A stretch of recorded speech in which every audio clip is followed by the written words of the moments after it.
dumadagos na kalo.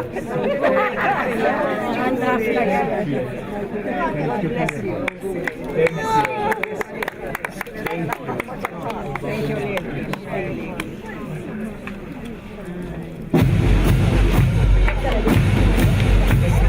you.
Illum qed tingħaqad mal-Knisja kollha biex tirringrazzja lil Alla għad-don kbir li ta' lid-dinja persuna fil-martirju fil-qdussija tal-Apostlu Sant Andrija.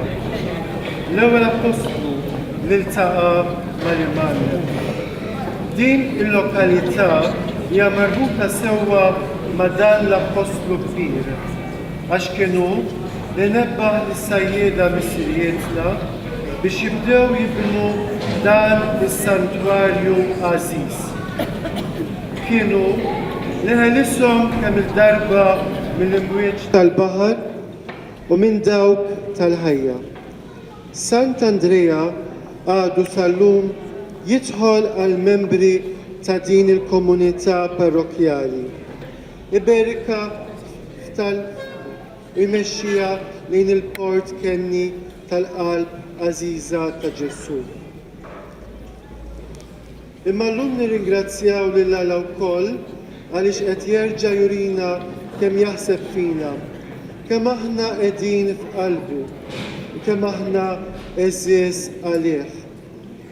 Illum qed nagħmlu festa għax batilna raj ġdid biex fismu imexxina lejn is-sema pajjiżna.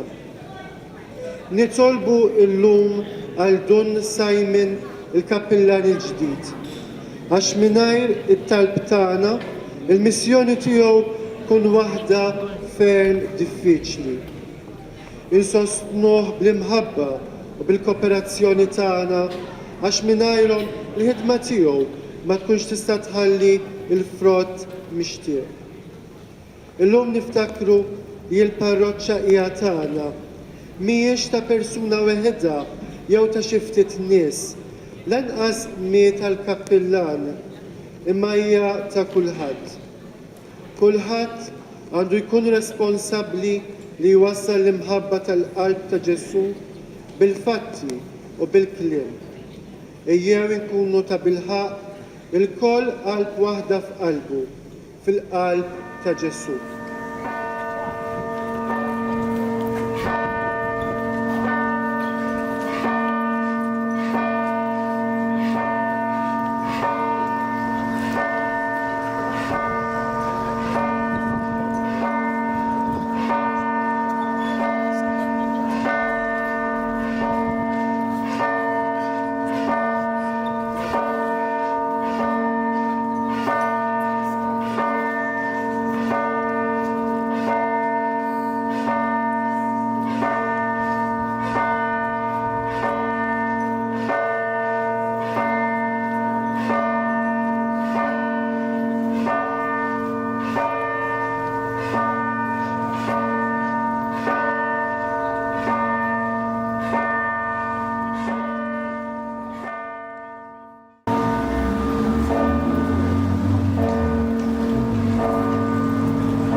Nagħtu bidu għas-sagrifiċċju tal-quddiesa li nilqgħu lis-saċerdoti il-Monsignor Isqof.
Fisem tal-Missier tal-Iben, Spiritu Santu, il-paċi ma'kom. Uti, nġbarna ma' din il-komunità u ma' kuna fis-saċerdozju Father Simon fil-bidu ta' din il-missjoni ġdida illi il-mulej sejjaħlu għalija. Ma' din il-komunità illi wara li mxiet il-qudiem taħt it-treġija ta' kappillani oħra. L-aħħar wieħed il-kanoniku Johnny Muscat issa wkoll timxej flimkien mal-kappellan l-ġdejt. Mhix missjoni ħafifa. Mhix missjoni ħafifa. Imma mill-grazzja t'Alla. U għalhekk illum nifirħu miegħek u nġbarna madwarek u madwar dal-artal biex nitolbu lill-qalb ta' Ġesu tieqaf miegħek fil-lum u matul il-parrokat tiegħek. Dan nitolbu wkoll bl-interċessjoni ta' Sant'Andrija illum il-festa liturġika tiegħu. Ħuti ejjew narfu n-nuqqasijiet tagħna nitolbu maħfra lill-Alla l-Imbierek.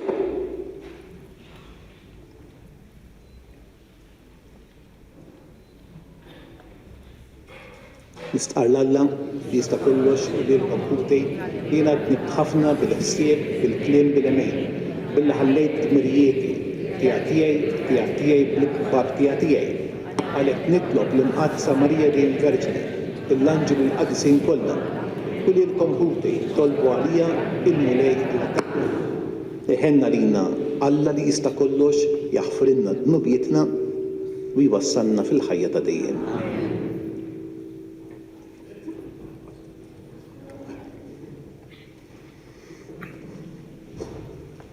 Noqogħdu bil-qiegħda. Ser jinqara id-digriet tal-ħatra tal-kappillan il-ġdid u wara il-kappillan quddiem l-isqof u l-ġema kollha jieħdu l-ġurament ta' fedeltà fil-preżenza ta' żewġ xhieda. Wara il-kappillan il-ġdid jagħmel l-istqarrija tal-fidi u jingħataw l-imfietaħ tas-santwarju. Aziz Dun Simon Marja. Meta jirrakkonta kif bdiet tissawwar l-ewwel komunità madwar Ġesu, l-Evanġelista San Ġwan jikteb li wieħed mit-tnejn li semgħu x'kien qal Ġwanni marru wara Ġesu kien Indri. San Ġwan ikompli jgħid li l-ewwel ma għamel Indri kien li mar isib lil ħoħ Xmun għallu li kienu sabu l-Messija u ħadu għal Ġesu. Dan ir-rakkont nilmaħ il-programm tal-missjoni tiegħek bħala kappillan ġdid ta' din il-parroċċa. Qed nibagħtek f'din l-lokalità ban preċiż li tmur tfittex fil-ħutek u twassalhom għal Ġesu. Fit-tmiem l-episkopat tiegħi wara 14 sena naf tajjeb li din il-missjoni se toffrilek sfida kbira.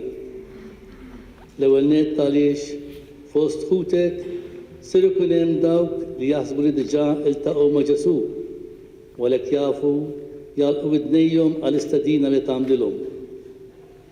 Imbagħad hemm oħrajn li l-aspettattivi tagħhom fir-rigward tal-uffiċċju tiegħek huma kollox minn barra dak li għalih kien qed tingħata din il-mandat. Infatti, għal dawn is-suċċess tiegħek ma jitkejjilx minn kemm tkun laqqajt persuni ma' Ġesu, imma mill-opri u mill-attivitajiet soċjali li tkun għamilt. Għalhekk żomm quddiem għajnejk is-sejħa u l-missjoni tal-Apostlu Sant'Andrija meqjum bożza f'din il-parroċċa. Il-ħidma primarja u ewlenija tiegħek hija li tfittex toroq ġodda kif twassal bnedmin għand Ġesu. Biex ikkonvinċa lil ħoħ Pietru biex ikun dixxiplu ta' Ġesu, Indrija fissiru li ju stess kien sab il-Messija. Għal daqstant Aziz Kappillan, jekk trid għalfidi fin-nies afdati fil-kura pastorali tiegħek, l-ewwel qabel kollox fittex tuturihom bi kliemek u bejmilek li jien diġà għamilt esperjenza ta' Ġesu. Għalhekk inħeġġeġ tkun saċerdot imdakkar mill-Ispirtu ta' Ġesu. Qabel ma titkellem dwar Alla, kun bniedem ta' Alla. Biex tkun għallim tat-talb, ħalli n-nies jintebħu li għalik it-talb partikolarment quddiem Ġesu Ewkaristija u ħtieġa u pjaċir. Fl-istess rakkont li semmejt aktar il fuq, l-Evanġelisti jgħidilna li l-Apostlu Indrija kien wieħed mit-tnejn li semgħu x'kien għal Ġwanni u marru wara Ġesu. Mela f'din l-avventura spiritwali Indrija ma kienx waħdu, ma kien imsieħeb minn ħadd ieħor. Il-komunjoni hija dimensjoni kostituttiva tal-esperjenza ta' dawk li marru miegħu ma' Ġesu u raw fejn kien joqgħod u baqgħu miegħu. Fil-kuntest pastorali tagħna dan ifisser li l-evanġelizzazzjoni ma ssirx minn wieħed waħdu imma minn ekip ta' saċerdoti, persuni konsagrati u lajċi. L-istess azzjoni pastorali għandha twassal biex tibni u tsaħħaħ il-komunità. Għaldaqstant, wara li l-predeċessur tiegħek, il-kanoniku John Muscat, fis-16 ta' Lulju li għadda ppreżentali riżenja mill-Uffiċċju ta' Kappillan, wara li qist il-kwalitajiet umani, akademiċi, spiritwali u sacerdotali tiegħek, bil-preżenti, wara li jien tagħmel stqarrija tal-fidi skont il-formula approvata mis-Sieda Apostolika, jien bis-seta mogħtija lili skont liġi kanonika fit-termini tad-digriet tal-Konferenza Episkopali Maltija msemmi fil-kanoni 522 natik il-possess veru u reali bħala kappillan tal-Knisja Parrokjali tal-Qab ta' Ġesu fil-Fontana. Bħala xhieda ta' dan ordnajt li dan id-dokument minni firmat u siġillat bit-timbru tiegħi ġie rreġistrat mill-Kanċellier tal-Kurja Doċesana. Moti mill-Kurja Veskofili il-Bed Vittoria, 26 ta' Novembru tas-sena 2017. Monsinjur Sab de Brincat Kanċellier, Mario Grek, Amministratur Apostoliku.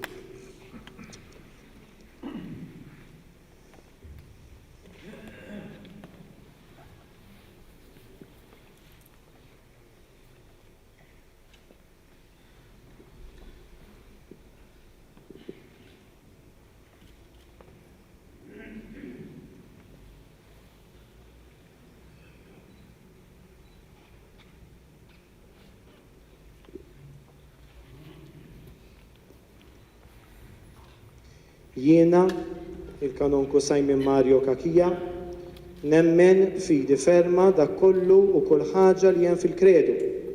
Jiġifieri, jiena nemmen f'Alla wieħed, il-Missier li jista' kollox li ħalaq is-sema u l-art, dak kollu li jidher u dak li ma jidherx. U f'mulej wieħed Ġesu Kristu, iben waħdini ta' Alla, imnisser mill-Missier qabel kull żmien, Alla minn Alla, dawl minn dawl, Alla veru minn Alla veru. Imnissel mhux magħmul natura waħda mal-Missier u bih sar kollox. Niżel mismewiet għalina l-bnedmin u għall-fidwa tagħna. U ħaġ ġisem bis-seta tal-Ispirtu Santu minn Marija Verġni u sar bniedem. Salbuh għalina bata taħt Ponzju Pilatu, miet u difnuh u fit-tielet jum qam minn bejn l-imwiet skont il-kodba mqazza. U tela s-sema u qiegħed fuq il-lemin tal-Missier. U għandu jerġa' jiġi bil-glorja biex jagħmel ħaq mill-ħajjejn u l-mejtin. U s-saltna tiegħu ma jkollix tmiem.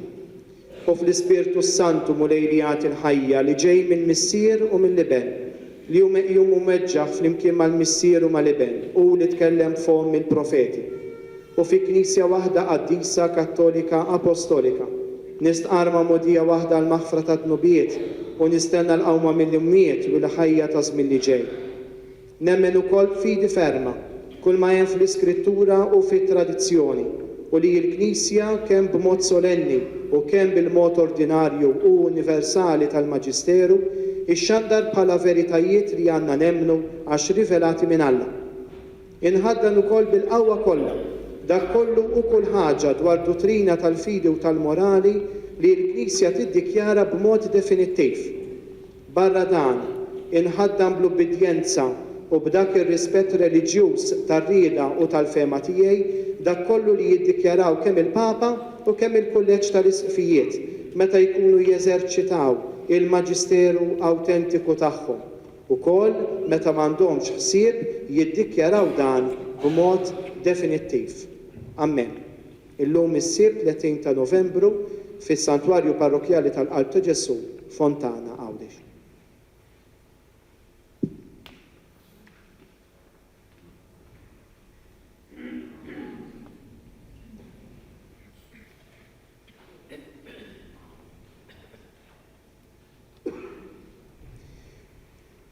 Jiena il-Kanonku Simon Mario Kakija, maħtur mill-Amministratur Apostoliku ta' Għawdex Monsignor Mario Grek biex inkun kappellan ta' din il-parroċċa tal-Qalb ta' Ġesu fil-Fontana Għawdex, inwiet u naħlef li nkun fidil u ubbidjenti lejn l-isqof u s-suċċessuri tiegħu, li nħares il-liġijiet tal-Knisja u d-direttivi li l-awtoritajiet ekleżjastiċi joħorġu minn żmien għal żmien, li naqdi bil-fedeltà kollha dmirijiet ta' raj tal-poplu ta' Alla li ġie afdat lili. Inxandar il-kelma t'Alla, niċċelebra l-misteri qaddisa u nħabbrek għas-salvazzjoni tal-bnedmin biex inġib aktar il-qudiem l-għaqda tal-imħabba fir-rabta tas-sliem fil-komunità parrokjali f'data lili.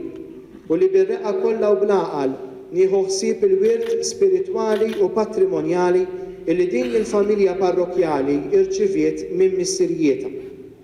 Inwiet ukoll li nagħmel dejjem ir-rieda tal-isqof u s-suċċessuri tiegħu meta l-ħtiġijiet ta' djoċesi jitolbu li għandi naqdi d-dmirijiet presbiterali tiegħi f'postijiet jew foqsma oħra ta' djoċesi. Hekk Alla jenni u dan l-Evanġelju ta' Sidna Ġesu Kristu. Illum is-Sibt 30 ta' Novembru 2019 festa ta' Sant'Andrija Apostlu.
Monsignor Isqof u l-Kappellan il-ġdid issa ser imorru ħdejn il-fonti tal-Mamudija.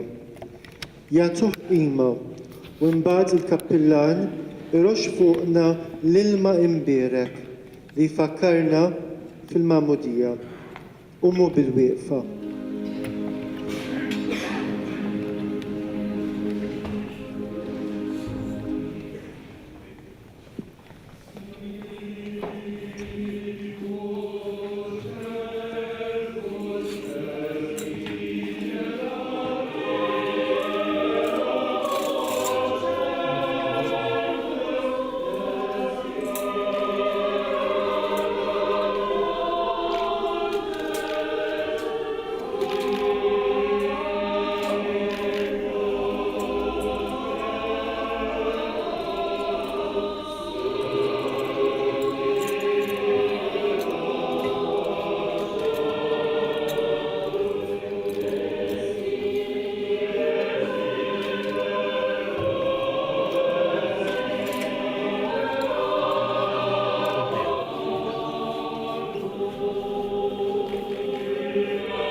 Gloria in excelsis Deo.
nitolbu.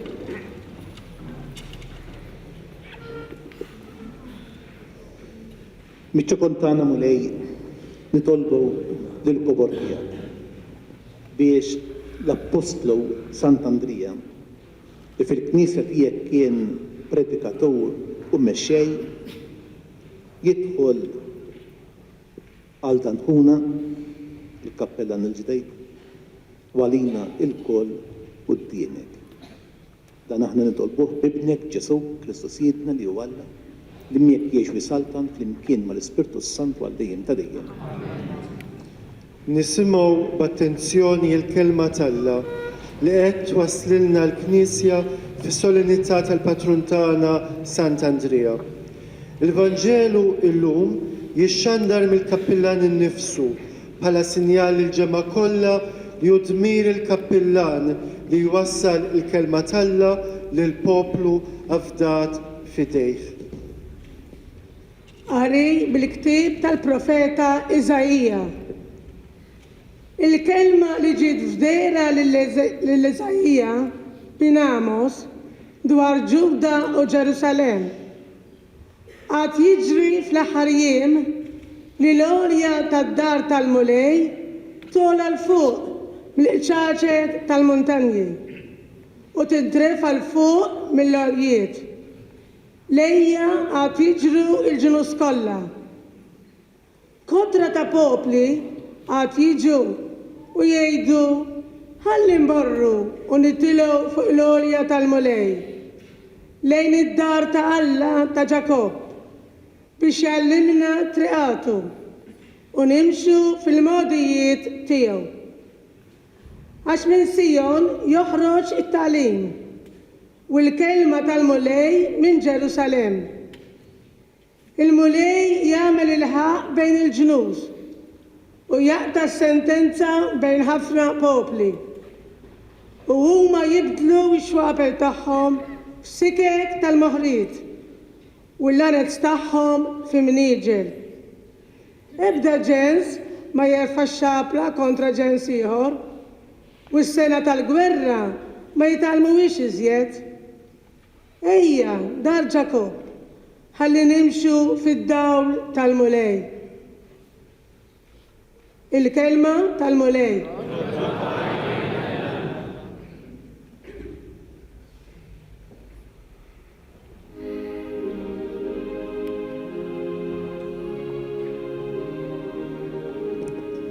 Għas-salm inwieġbu bil-kant mal-art kollha jasal leħinhom. Mal-art kollha jasal leħinhom. Flimkien.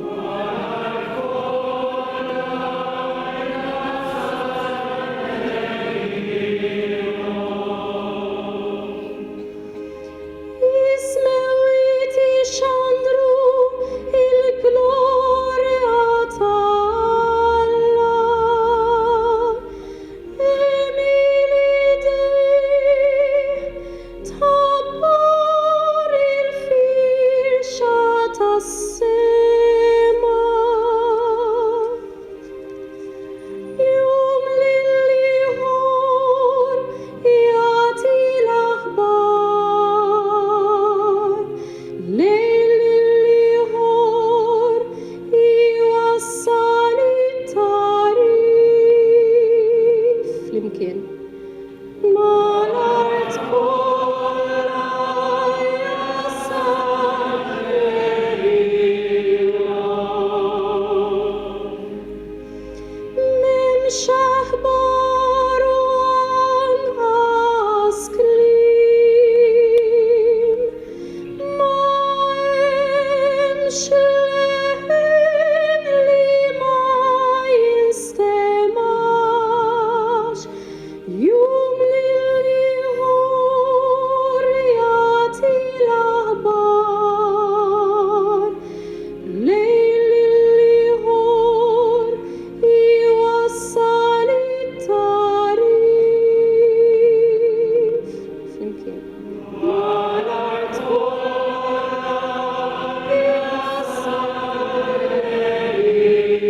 leħinhom.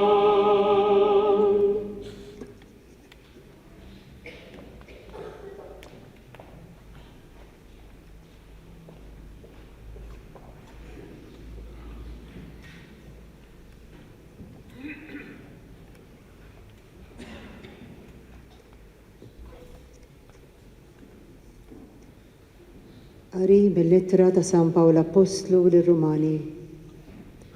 Jekk inti tistqar b'fommok Ġesu u l-mulej u temmen f'qalbek li Alla qajmu mill-imwiet, inti s-salva.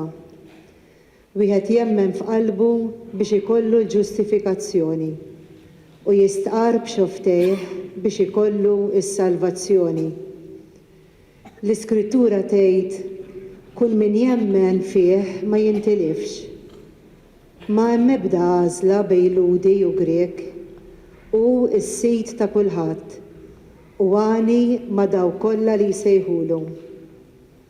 Għax kull min isejjaħ isem il-mulej isalva. Imma kif jistgħu jsejħu lil min ma jemmnux fih? Kif jistgħu jemmnu f'min ma semgħux bih? Kif jistgħu jisimgħu jekk ma jipritkawlhomx? Kif jistgħu jipritkaw jekk ma jkunux mibgħuta? Bħalma hemm miktub, kemm huma sbieħ riġlej dawk li ħabbru l-ġid. Iżda mhux kulħadd għad għall-kelma ta' Kristu, imma ngħid jien jaqgħu ma semgħux, żgur li semgħu. L-Iskrittura tgħid leħinhom xteret mal-art kollha u l-kelma tagħhom laħqet it-truf tad-dinja. Il-kelma tal-mulej.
Il-mulej ma'kom.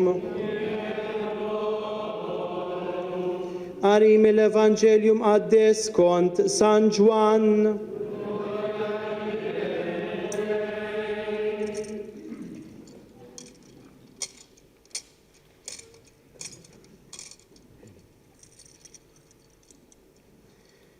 L-għada Ġwan nira lil Ġesu risaq lejh u qal: Araw il-ħaruf tal-Alla li jneħħi dnub tad-dinja. Dan hu li għalih għedtilkom warajja ġej bniedem li huwa aqwa minni għax kien qabli.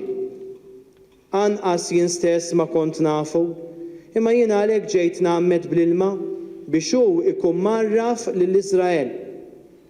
U Ġwanni xeta għalih u qal, jiena rajt l-Ispirtu nieżel mis-sema bħal ħamiema u joqgħod fuqu.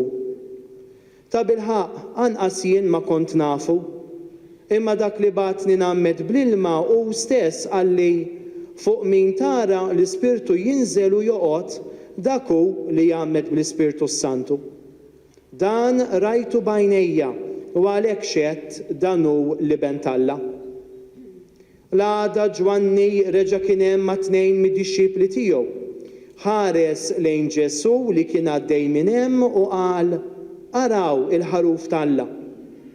Iż-żewġ dixxipli semgħuh jgħid dan u marru wara Ġesu. Ġesu dar u raw mexxin warajh u qalilhom xi tridu. Iżda huma staqsewh fejn toqgħod Rabbi li tfisser Mgħallem. U weġibhom ejjew u taraw. U marru miegħu u raw fejn kien joqgħod u dakinhar baqgħu miegħu. Kien ħabta tal-10 siegħa. Wieħed mit-tnejn li semgħu x'kien qal Ġwanni u marru wara Ġesu kien Indri u x'mun Pietru. L-ewwel ma għamel mar isejb lil ħuh x'mun u qallu sibna l-Messija li tfisser Kristu. Il-kelma tal-mulej.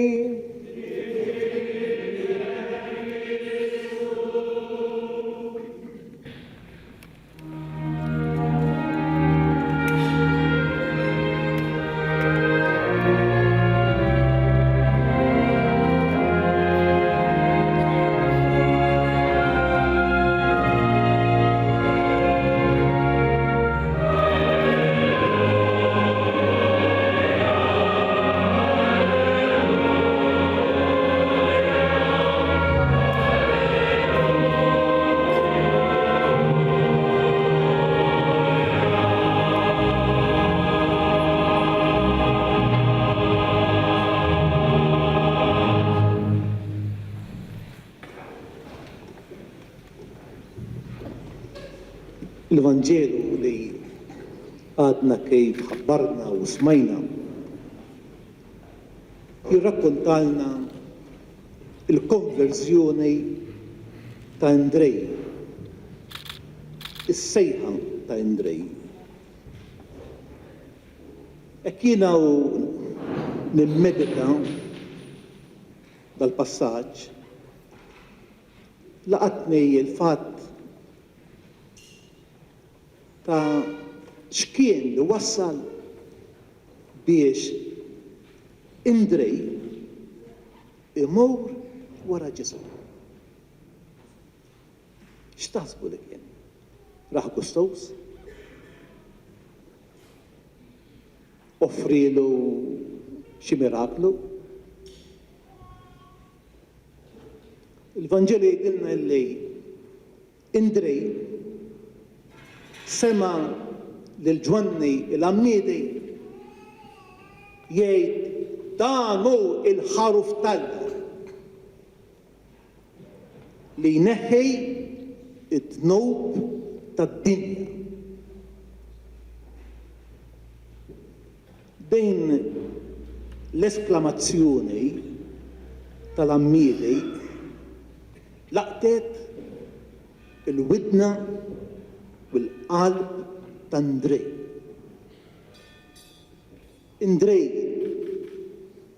jaf minnu l-bniedem, jaf li il-bniedem huwa dak li hu. Il-bniedem tal-bieraħ, tal-lum u dejjem. Il-bniedem dajjef. U allura l għadna dajjef għandu dnub.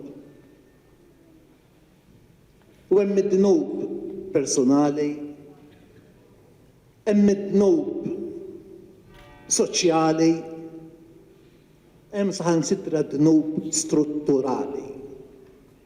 U din il-ħaġa lill-Indrej kienet tittikaħ. X'ħanamlu? X'ħanamlu biex jirnexxielna nelbu dan il-gwaj. U ħbibtija jien naħseb illi dak li qal il-Battista kif jippreżenta lil Ġesu laqtu. Sab dak li kien qiegħed ifittex. Sab min eteħ tweġiba. Hekk naħseb li kienet il-konverżjoni ta' Indrej. X'ħejn il-Battista jgħidlu jew jgħid danu l-ħaruf talla, dik ma kienx kelma vojta. Kif forsi iddoq f'widnejna minkejja li f'kull Ewkaristija li aħna niċċelebraw. Aħna ngħidu danu l-ħaruf talla li jneħħi t-nubiet tad-dinja. X'ġabet, x'reminiscenza ġabet fil-qalb u l-moħħ ta' Indrej meta sema l-Battista jgħid danu il-ħaruf talla. Jiena nemmen li Indrej ftakar. Għax il-poplu Ludej kellu xi ħaġa li aħna m'għandniex, kellu memorja. Ma kellux kartej bħal man naħna, skrittura u bibja, ma kellu memorja. U ftakar illi il-ħaruf fl-istorja tal-poplu Ludej ifakkar f'dik il-ġrajja enormi tal-Esodu, ġifieri ta' meta il-poplu Ludej kien skjaf l-Eġittu u Alla ħelisom. U ta' fuq l-istorja meta qallhom ħudu ħaruf ta' sena bid-dem tiegħu ċabsu l-għatiebi tad-djar tagħkom u kuluh. U dak huwa sinjal illi Alla huwa qrib tagħkom. Dak huwa sinjal illi Alla hu ħellies. U jeħlistkom minn kull xorta ta' skjavitu.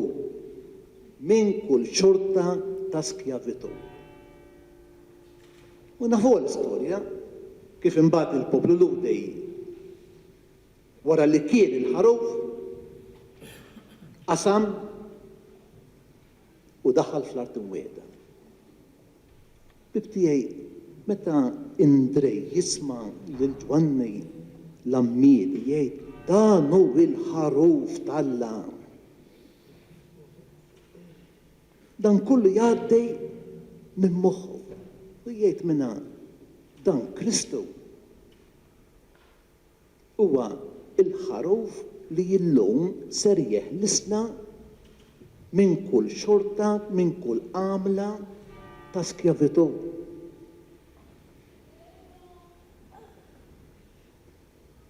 U xejdu lil Pietru wara li jkun għamel din l-esperjenza. Indrej lil Pietru jgħidlu sibna il-Messija.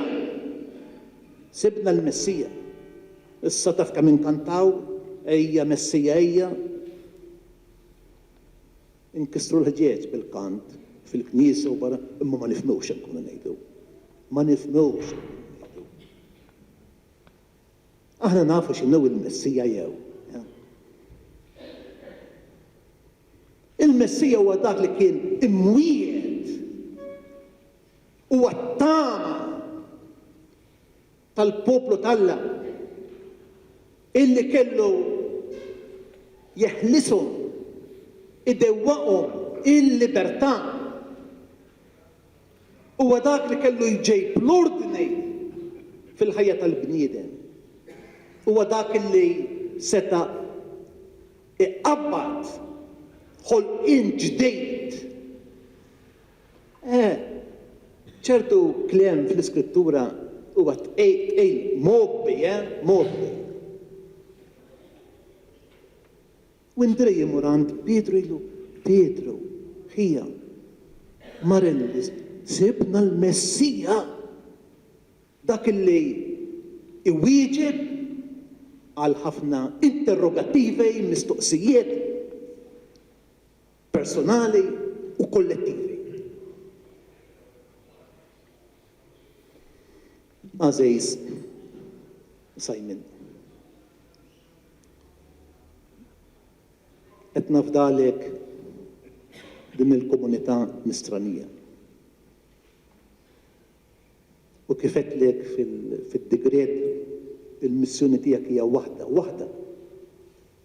Nieqsa minn ħafna xinxilli, illi tlaqqana ma' Ġesu.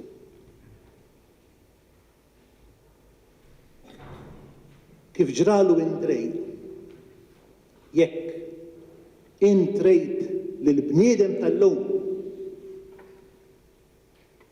jilqa lil Kristu f'ħajtu, leqqew mal-ħaruf tal-Alla.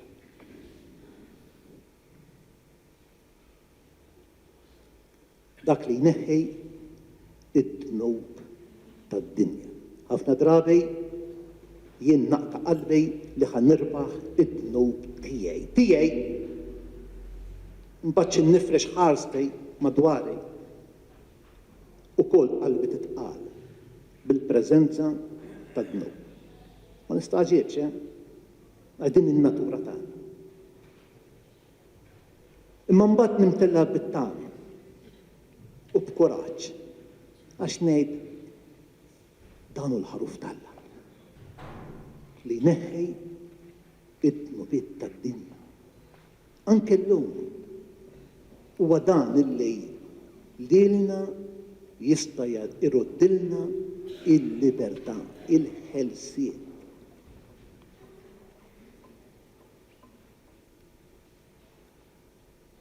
Dan għandu bżonn il-bniedem illum. Bħal Indrej, il-kol kemm aħna għandna mistoqsijiet. Uħud minnhom tqal u jtaqluna. Imma din il-proposta li għandha l-Knisja xejn iktar. Illi l-bniedem ta' kull żmien tgħinu jiftaħ għajnejh u jgħid il-ħaruf tal-Alla, il-Messija.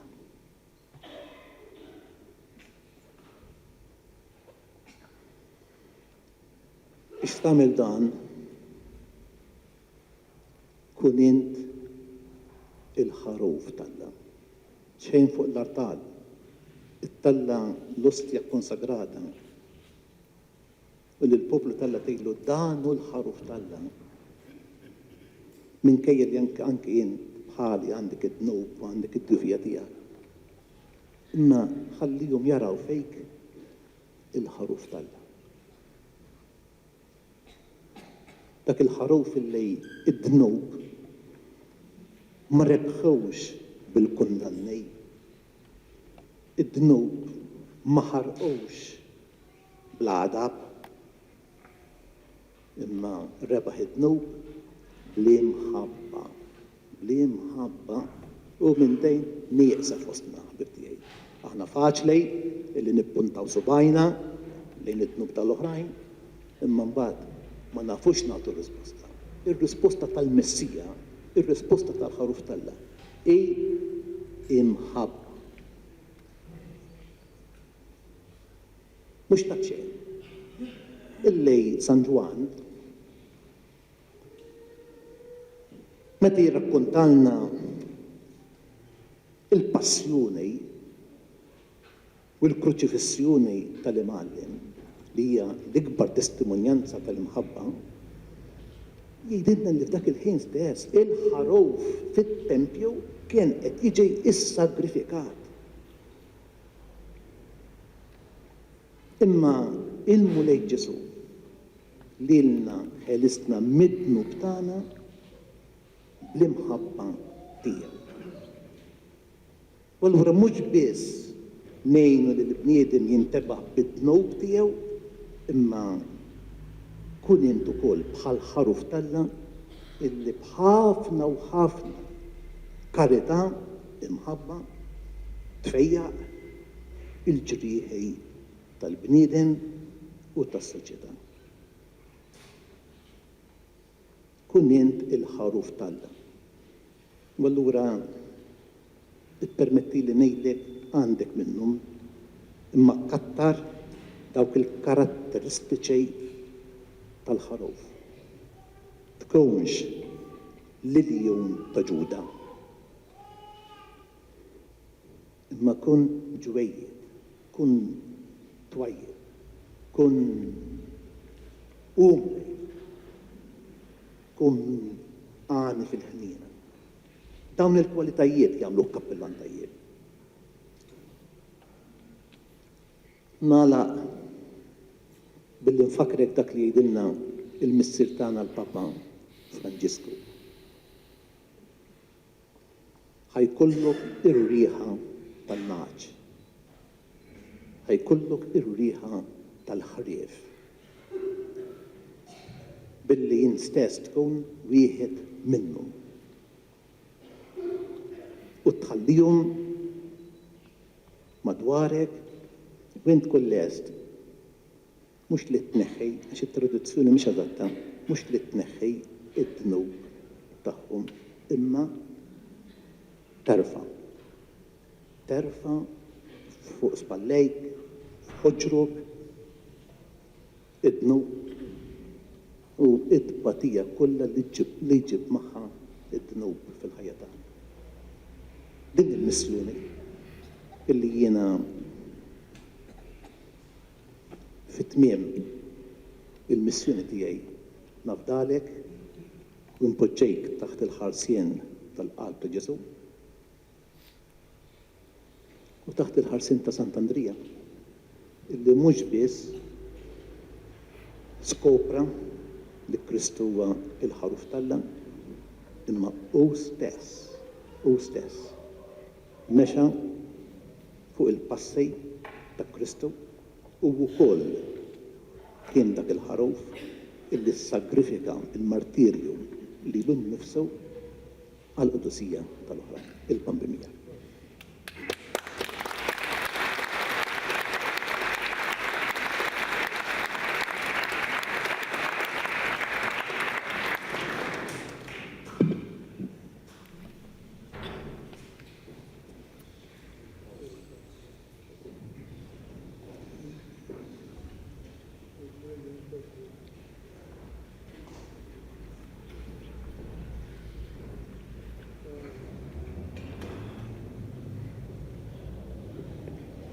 Nibqgħu bil-qiegħda f'dan il-mument il-kappellan il-ġdid iġġedded il-wedijiet saċerdotali tiegħu quddiem Alla, l-isqof u l-ġemgħa.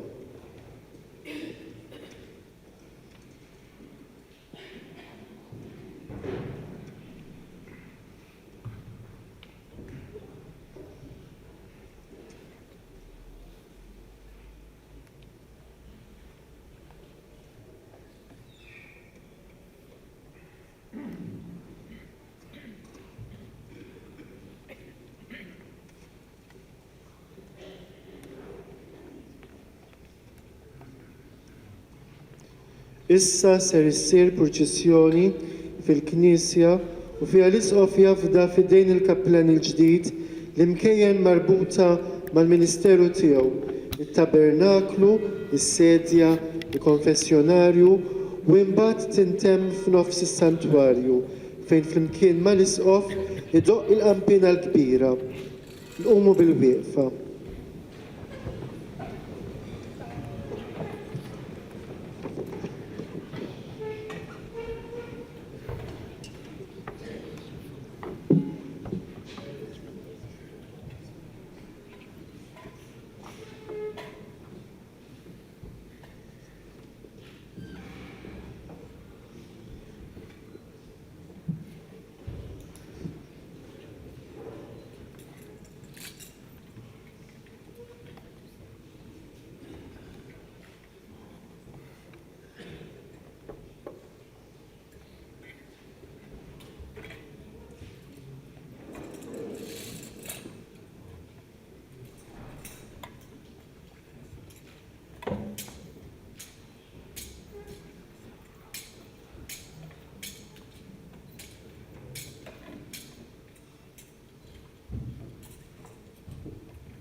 يمكن نعمل استقرية الفيدي أنا نمن فلوي المسير يستقل على السماء كل يدير داك ما يديرش ولا يديه كريستو ابن وحدين تعالى المسير قبل كل سنين الله من الله داو من داو الله غيره من الله غيره المسير مش معمول نطورة واحدة بالمسير وبيحصل كلش نزل اسموية علينا البندمين والفتوتان وهالجسم بستة الاسبريتو السانت من ماريا فيرجيني وصار بنيرة صلبوا حالين بعد كنت بلاد بيتو دفنوه في لك يوم آمن بلوغيت كنت الكوكب أكس كان السم إيك إلا من كالمسير ومن يرجج بالبلور بشمل حق الحيين بالميتين صلبت يوم ما يكون يشتفين الاسبريتو السانت وليلي هذه الحية اللي جاي من المسير ومن الابن لما يكون وجه من إما المسير ومن الابن ويتكلم فوق البروفيتي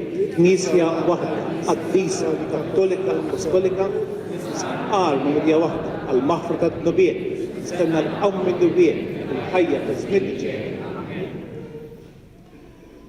مجبورين مدوار القلب المليلية لاين الكبيرة تكل فيرتو احنا ونتشلبراو المارتيريو تلبوستلو سانت اندريا الدشيبلو الفدي ايو انسرخو راسنا فوق صدر الفدي ووقت نسمعوا التحبيطة تقلبه حلوة نفداولو الشوقات تانا وتدين الكومونيتا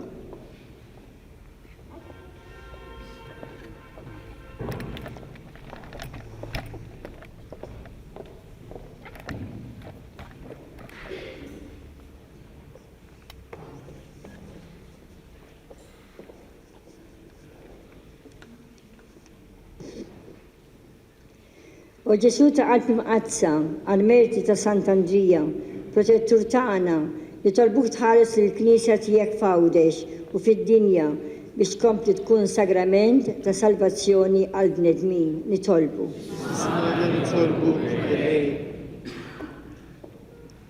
O Ġesu taqal fis-ħelwa għal-merti ta' Sant'Andrija, kompli ħares lill-Isqof Mario u lill-Kappellan il-ġdid Don Simon fil-ħidma ġdida li mort tafdalhom.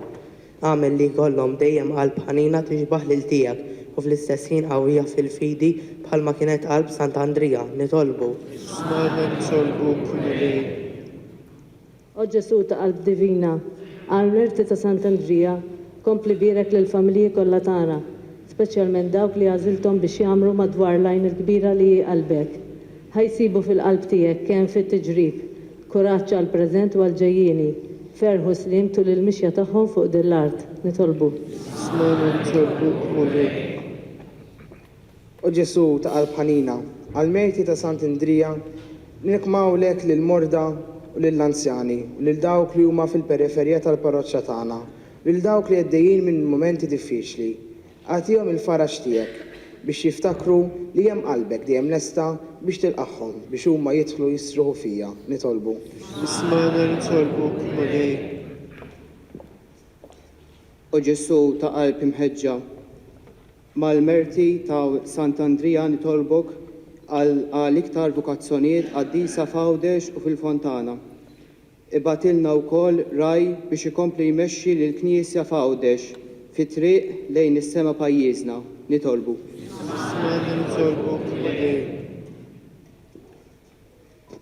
O Ġesu, ċentru tal-qlub kollha, għal-merti ta' Sant'Andrija, ħaddem miegħek lill-membri kollha ta' din il-parroċċa li telqu qabilna fit-triqthom lejn il-ħajja ta' dejjem. Itfa' ħarsa ta' mħabba fuq il-benefatturi, saċerdoti, kappillani li tant għamlulna ġid matul ħajjithom fuq l-art. Nitolbu.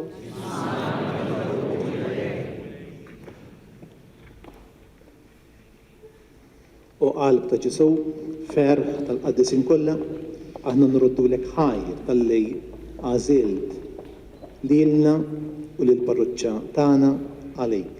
Għatina d-don tal-għaqal biex aħna l-koll u li il-qalb tiegħek inkunu dejjem xhieda kredibbli tal-imħabba tiegħek ma' xulxejn u qudiem id-dinja. Int li tgħix bis-Sultan għal dejjem.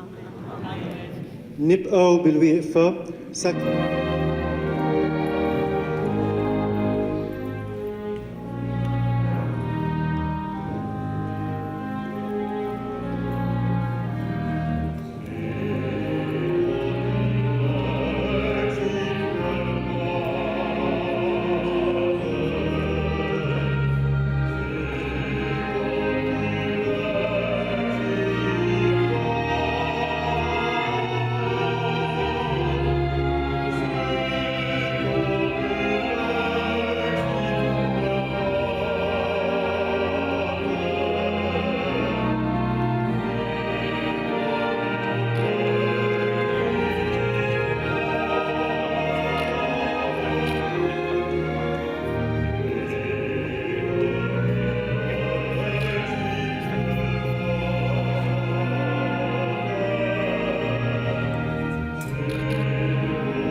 Nitolbu ħuti biex is-sagrifiċċju tiegħi u tagħkom ikun joġob il-Alla, il-Missier li jista' kollox.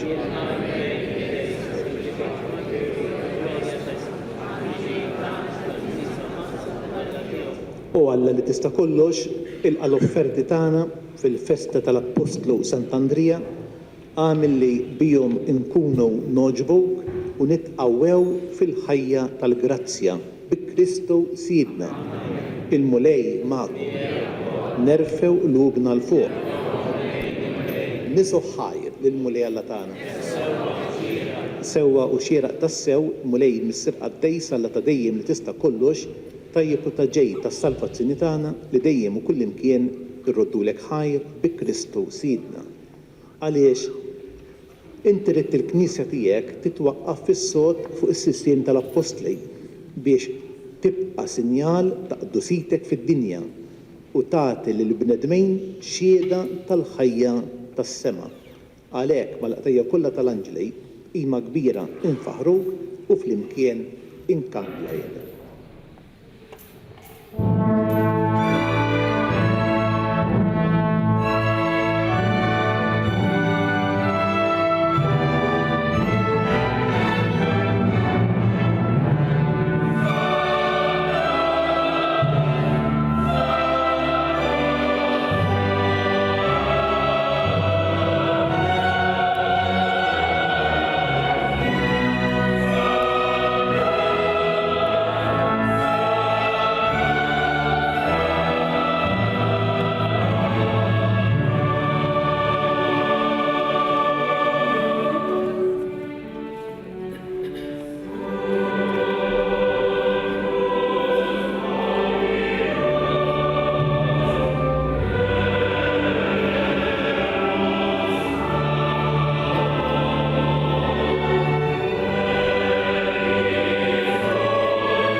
Qaddis tassew int mulej, inti lajn ta' kull qudusija. Qaddes għalhekk nitolbuk dal-offerti bil-barka tal-Ispirtu tiegħek biex isiru għalina il-ġisem u d-dem ta' Siedna Ġesu Kristu li meta kien ser jingħata biex minn rajh ibati ħal ħobs. Rat il-ħajr qasam ta' lid-dixxipli tiegħu u qal: ħudu u kulu il-koll minn dan għax dan huwa ġismej li jingħata għalikom.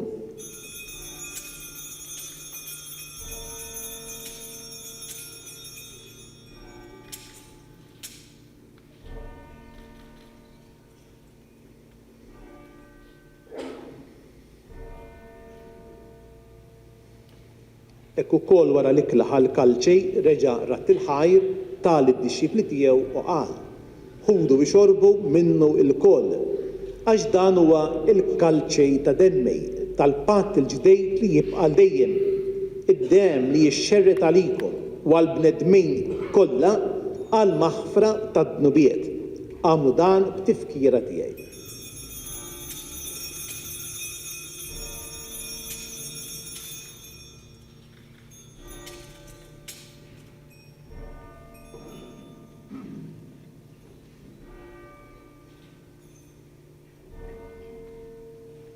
Danu il-misteru tal-fidej. Inħabbru l-mewtijek mulej, xabdu bil-mewtijek, nistennu s-sana tiġi glorja. Għalhekk aħna nagħmlu dan f'tifkira tal-mewt u l-qawmien ta' Siedna Ġesu Kristu, nofrulek mulej il-ħobs tal-ħajja, il-kalċej tas-salvazzjoni. U rroddulek ħajr għax oġbok tilqana hawn quddiemek biex naqduk. Miċċu kontana nitolbu lill-Ispirtu Santu jaqadna f'ġisem wieħed lilna li nieħdu sem mill-ġisem mid-dem ta' Kristu. Ftakar mulej fil-Knisja tiegħek imxerda mad-dinja kollha.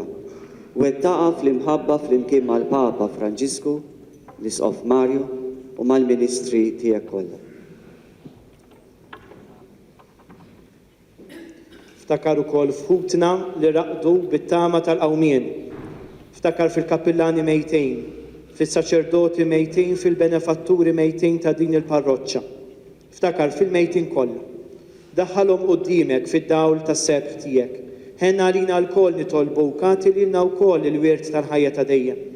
Flimkien mal-Verġni Mqazza u Malla Marija mar-raġel tagħha San Ġusepp, ma' Sant'Indrija u l-Apostli sħabu u l-qaddisin kollha li jgħixu fil-ħbiberija tiegħek sa mill-bidu tad-dinja. Għamel li magħhom jinfaħruk u jinsebħuk b'Ġesu Kristu ibnek. Bi Kristu ma' Kristu fi Kristu jingħata lilek Alla missier li tista' kollox flimkien mal-Ispirtu Santu kull ġieħu glorja għal dejjem ta' dejjem. Ejjew nitolbu bit-talba li għallimna il-mulej Ġesu. Missierna li inti tisħawiet, titqaddis ismek, tisalt nagħtek, il-kull tridiet fis-sema u fl-ard. Ħobsna ta' kuljum għatina llum, aħfrinna d-dobietna, għalma naħfu l-noħħati għalina, la daħħalnik fit-ġrejt. Eħlisna nitolbuk mulej minn kull deni. Għatina fit-tieba u l-ħnina tiegħek il-paċi fi żmienna biex inkunu ħielsa dejjem midnub imħarsa minn kull inkwiet. Aħna nistennew u nittamaw il-għena u l-miġja tas-Salvatur tagħna Ġesu Kristu. Mulej Ġesu Kristu li qed l-apostli tiegħek inħallilkom is-sliem nagħtikom is-sliem tiegħi la tħarix lejn nubietna imma ħares lejn il-fidej tal-Knisja tiegħek. Għat jaslimu l-għaqda li inti trejt fija, inti li tgħix bis-saltan għal dejjem ta' dejjem. Il-paċi tal-mulej tkun dejjem magħna. Nagħtu l-paċi lil xulxin.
Dan hu il-ħaruf Talla li jneħħi id-nubiet tad-dinja. Ħenjejn dawk mistiedna għall-ikla tal-ħaruf.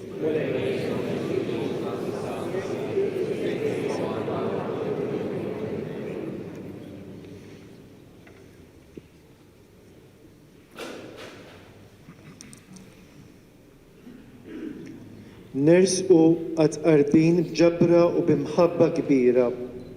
Nitolbukom biex tiffurmaw fil-lira waħda lejn l-eqreb saċerdot. Nitolbukom ukoll biex issegwu l-indikazzjonijiet tal-għaxers. Grazzi.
nitolbu. Is-sagrament tiegħek li rċevejna mulej jimlina bil-qawwa biex fuq l-eżempju tal-Apostlu Sant'Andrija inġarbu fina il-mewt ta' Kristu ħalli jistoqilna ngħixu miegħu fil-glorja u li jgħixu jisaltan għal dejjem ta' dejjem. Amen. Noqogħdu bil-qiegħda. Il-kappellan il-ġdid ser iwasslilna messaġġ qasir tal-okkażjoni.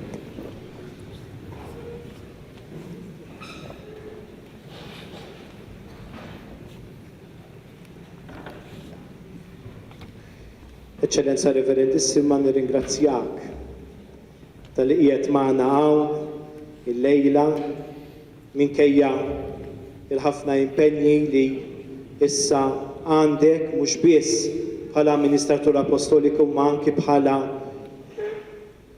ħaddiem il-qrib ta' missier tagħna il-Papa. Huwa ġieħ kbir għalina l-Awċejn, huwa ġieħ kbir anki għall-parroċċja tagħna li inti intażilt mill-Papa nnifsu għal din il-ħidma daqshekk importanti u daqshekk impenjattiva. Aħna tlabna għalik mill-bidunet xejn ħarġet il-nomina tiegħek f'dan is-santwarju kuljum edna talb speċjali għalik u ħankomplu nitolbu għalik anke bħala ringrazzjament ta' dak li għamilt magħna u ħatibqa' tagħmel magħna anke issa fil-ħidma l-ġdida. Għażilna din id-data għaliex it-30 ta' Novembru hija ġurnata importanti ħafna għal din il-parroċċa. Għax qaluli li Sant'Indrija huwa ħafna fil-qalb u għall-qalb in-nies tal-Fontana. Imma mhux biss minħabba l-istorja għax kienu li nebbaħ lis-sajjieda ta' dawn inħawi biex jibdew jibnu dan is-santwarju għażiż. Imma grazzi għall-eżempju tiegħu huma fetħu il-qalb tagħhom biex jilqgħu lill-qalb ta' Ġesu. U jien dan li nixtieq. Għadni nibda, għadni żejt, hija l-ewwel darba li jiena kappellan, għaluli li fortuna kbira għaliex sirt kappella l-ewwel esperjenza tiegħi ta' kappellan ħanagħmel għaddel tal-qalb ta' Ġesu u nemmen ħafna fija din li hija grazzja kbira mill-mulej u nixtieq ħafna li minkejja forsi nuqqas ta' esperjenza jew inkella minħabba id-dnub jew id-difetti tiegħi naslu biex inkunu l-koll qalb waħda f'qalbu. Din tfajt jien bħala motto fil-programm tal-possessu ta' Sant'Indrija ma nixtieq li ngħixuha kuljum. Il-koll qalb waħda f'qalbu kif jallimna l-Apostlu Sant'Indrija bl-eżempju ta' ħajtu. U jalla xi niltaqgħu flimkien għall-liturġija, għall-katekesi, għall-attivitajiet sbieħ li nagħmlu flimkien, għall-attivitajiet soċjali, għall-festa, il-koll flimkien ngħidu sibna il-Messija. Sibna l-Messija, kif qalilna l-Eċċellenza fil-Prietka. Kemm hija aħbar sabiħa li ngħidu xulxejn jinsibt il-Messija. Jinsibtu l-Messija. Il-Messija sibtu għaw. Ma'kom. Mhux biss għax għandna t-titular il-qalb ta' Ġesu. Imma qed insibu f'kull wieħed u kull waħda minnkom. Xi dħalt fid-djar tagħkom, xi mort inżurkom fl-isptarijiet, xi il-persuna anzjana qagħdet tirrakkontali kif inbniet il-Knisja. Xi mort dejn dik il-persuna batuta li rrakkontat l-istorja sħiħa ta' dulur ma tjaqaf qatt. Hemmhekk sibt il-Messija. Sibt il-Messija fit-tfal ta' dottrina. Anke tal-Year 5 u tal-Year 6 li nagħllem jien. Sibt il-Messija fl-aqdiet, sibt il-Messija fis-saċerdoti tagħna. Iva, sibt il-Messija. Issa jalla nieħdu l-xulxejn għand Ġesu, kif Sant'Indrija għamel ma' San Pietru ħadu għand il-mulej Ġesu. Bl-għajnuna ta' kulħadd. Jien nixtieq li ikolli l-għajnuna ta' kulħadd. Għax waħdi ma nista' nagħmel xejn. Bit-talb tagħkom bl-għajnuna u bl-imħabba tagħkom nistgħu nagħmlu l-meravilji. Mhux opri ta' dawk jiġu jgħaddu, imma opri ta' mħabba. Xejn in-nies hemm barra jaraw in-nies tal-għajn, in-nies tal-Fontana jgħidu wara komunità nisranija tajba li taf tagħti l-eżempju. Naf li hawn potenzjal kbir minkejja ċ-ċokon tal-parroċċa u nixtieq li l-qalb ta' Ġesu tberikna ħalli dan il-potenzjal ikompli joħroġ. Kelma żgħira ta' ringrazzjament ma ħansemmi lil ħadd għax inkella ma nispiċċaw qatt. Però minkejja ċ-ċokon hawn ħafna nies li għenuna biex għamlu dil-ġenna tal-art li ninsabu fija bil-mintana il-bradella u l-pedestal għax kellna problema ma taħriġna żewġ statwi flimkien. Għax dejjem jużaw l-istess pedestal, allura mbagħad kellna nġibu pedestal u bradella oħrajn. Grazzi lill-banda li tat is-servizz tagħha b'xejn il-lejla, il-banda La Stella u lill-Korus Urbans, il-kulħadd. Grazzi mill-qalb.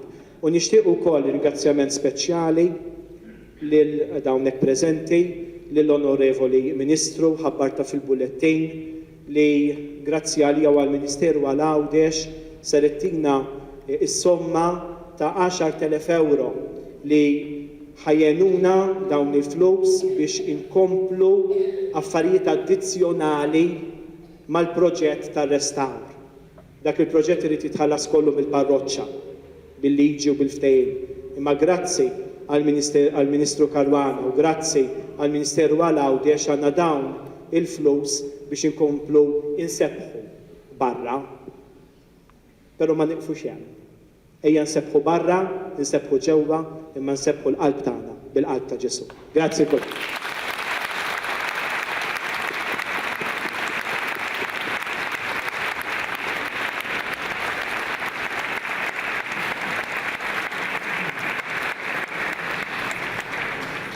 Il-qummu bil-wieqfa. F'dan il-mument, Monsinjur Isqof u l-Kappillan il-ġdid sejrin quddiem l-istatwa għażiża tal-qalb ta' Ġesu u ser jagħmlu att ta' affidament tal-missjoni ġdida tagħhom it-tnejn lil din il-qalb għażiża. Akkumpanjawhom bit-talb tagħna.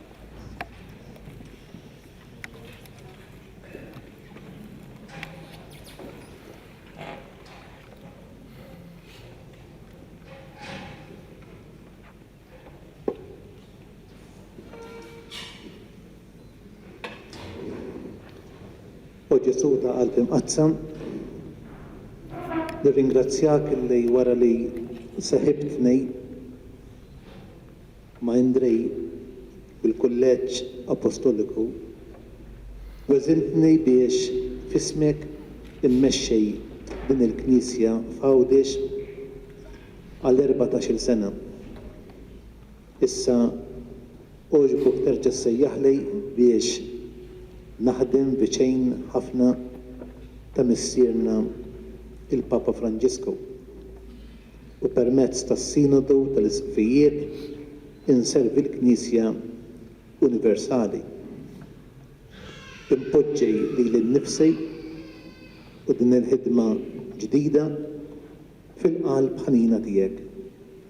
Nitolbok biex tkompli tberikni u timlieni bl-ispirtu tiegħek biex naraf naqdej berfu b'qdusija din il-missjoni ġdida.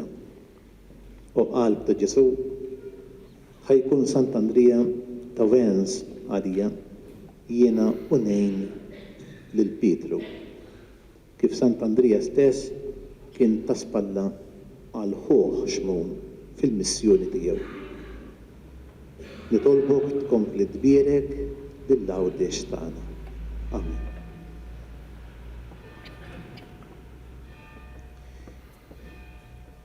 O Ġesu ta' qalb imqazza jien ukoll nixtieq nafdalek il-missjoni l-ġdida li sejjaħt li għalija. Għamel li l-qalb tiegħi ta' bniedem ta' nisrani u issa ta' kappillan tkun tixbaħ f'kollox lil tiegħek għax hekk biss nista' naqdi tajjeb din il-missjoni. Impoġġi f'qalbek lil parroċċa kollha tagħna, lis-saċerdoti, il-familji, lil ħutna l-anzjani, lil dawk morda, lil ħutna li għaddejjin minn momenti jibsejn. Ħajkun Sant'Indrija l-kaptan tad-dajsa ta' ħajjitna u jwassalna fil-port lini ta' qalbek fis-sema. Aħna l-koll, kbar u żgħar, nafdaw fik qalb ta' Ġesu u l-parroċċa tagħna ma ssibx kwiet jekk mhux fik. Amen.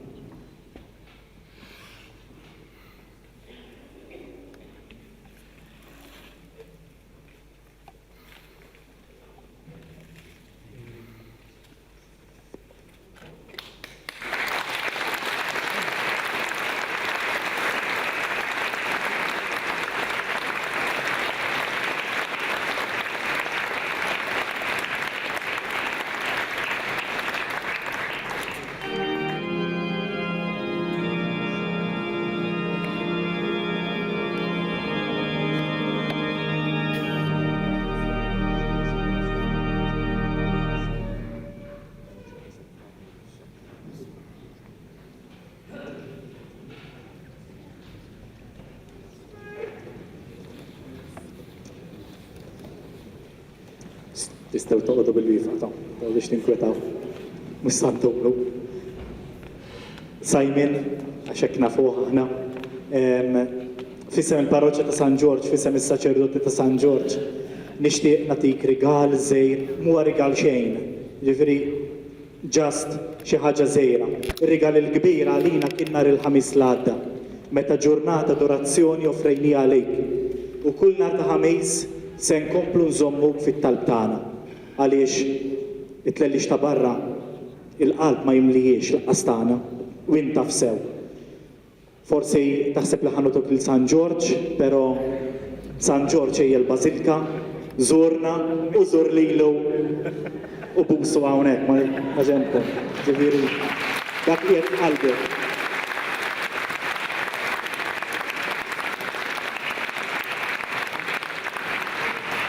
Ikona żgħira tal-familja Mqazza għaliex jien bħala kappillan jew arċipriet inħoss ħafna li fejn tmur issib familja li sa tilqek u trid tħobbha.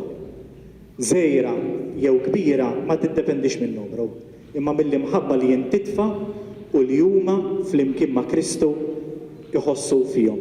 U allura ikona tal-familja Mqazza biex tfakrek propju f'dan. Ħobbhom kif huma. U ejja tinkwetax il-parroċċa inkomplu f'din l-għaqda li għandna taż-żewġ parroċċi ma' xulxin għax hekk irid Kristu. Knisja waħda. Grazzi ħafna Simon, awguri mill-qalb.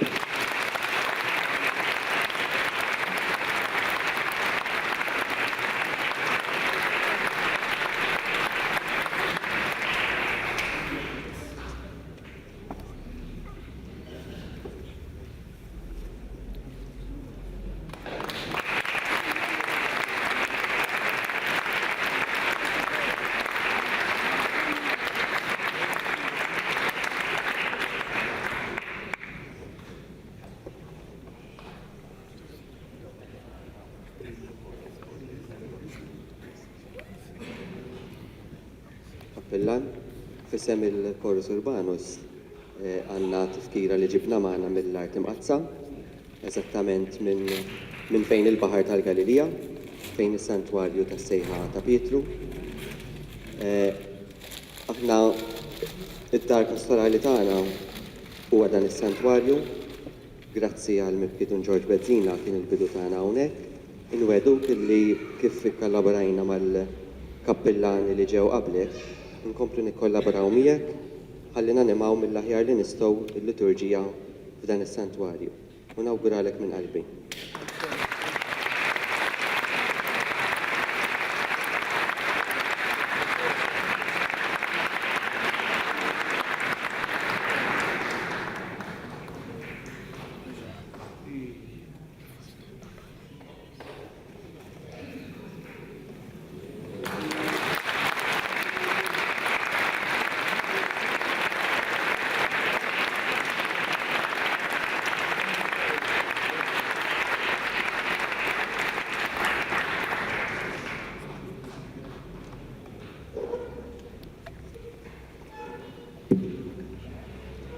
Qabel ma nagħtikum il-barka, nħossni fid-dmej li narġa' ngħid grazzi lilek, Don Ġwan, tal-kollaborazzjoni li sibt fejn matul il-parrokat. Grazzi.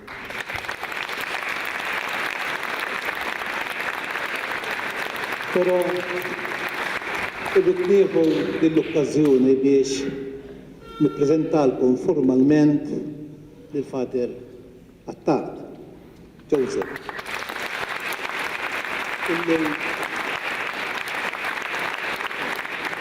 illi ħajkun kollaboratur mill-qrib mal-kappellan flimkien mas-saċerdoti l-oħra. Jien naħseb ma nafx kien xaw drabi oħra meta kellkom żewġ l-isqufbad, żewġ saċerdoti f'din il-komunità biex jgħixu flimkien hawnhekk. Jien dan nagħmlu bil-qalb kollha u napprezza ħafna id-disponibilità tagħkom illi tibdew ħajja presbiterali flimkien anke fih dan din il-komunità. Dik hija l-aqwa prieka li tistgħu tagħmlu. Grazzi.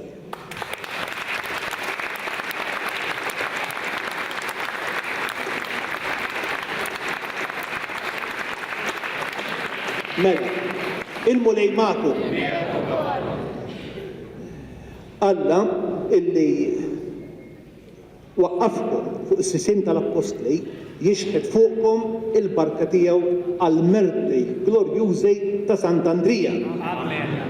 U li qawwiekom bit-tagħlim u l-eżempji tal-Apostli jagħtikom l-għajnuna tagħhom biex tkunu xhieda tal-verità quddiem id-dinja.